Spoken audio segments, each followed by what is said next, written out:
everyone, and welcome back to Write the Vision, the Outpour, where we're going to be looking at the integration of spiritual dimensions and mental health care. Now, today we're going to be looking at the prayer section and the revelation section, which can be found in Write the Vision, the Outpour. And we're going to take a look at Habakkuk 2:2. And it says, "And the Lord answered me and said, write the vision." That's where we stopped last time. We're going to continue. "Write the vision and make it plain upon tablets." Stop.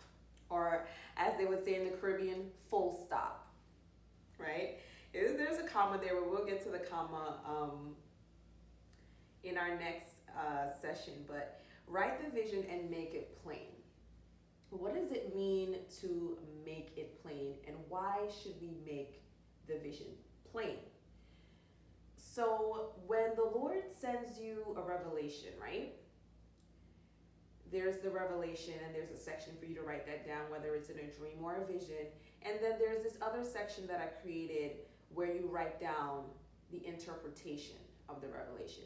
Now, you can get revelation, but if you don't understand the revelation that you're receiving, then the revelation is no good. So when the scripture says to make it plain, here's an opportunity after you've written down quickly as much as you can gather from your memory about what a revelation is, then you want to write down what exactly it's saying. Is there something I need to do? Do I need to pray? Right? Write down what the Lord is saying, what he's revealing to you in that revelatory dream or that revelatory vision.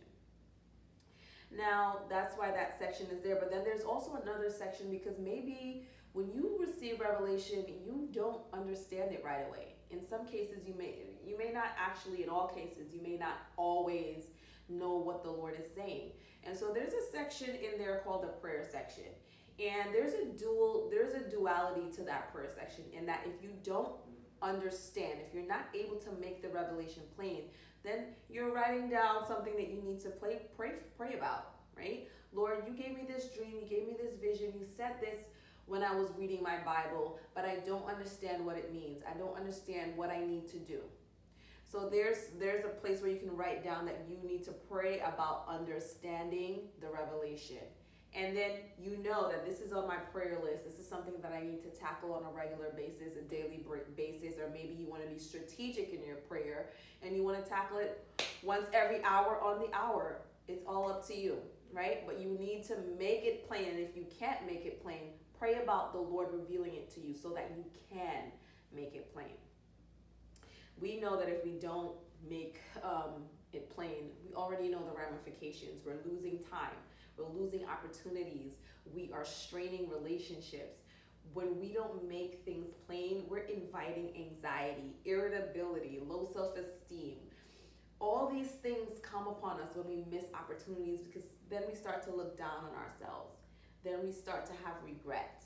And then over time, having these things constantly happening to you over time, yeah, it's going to affect your mental health. Yeah, you are going to be clinically diagnosed, or even if you're not clinically diagnosed, you should be clinically diagnosed with some mental health disorder, because when regret and irritability and anxiety and all of those things begin to happen over an extended period of time repeatedly, then you have an issue, right? So we want to make sure that when we receive revelation from heaven, that not only are we writing it down, but we're making it plain.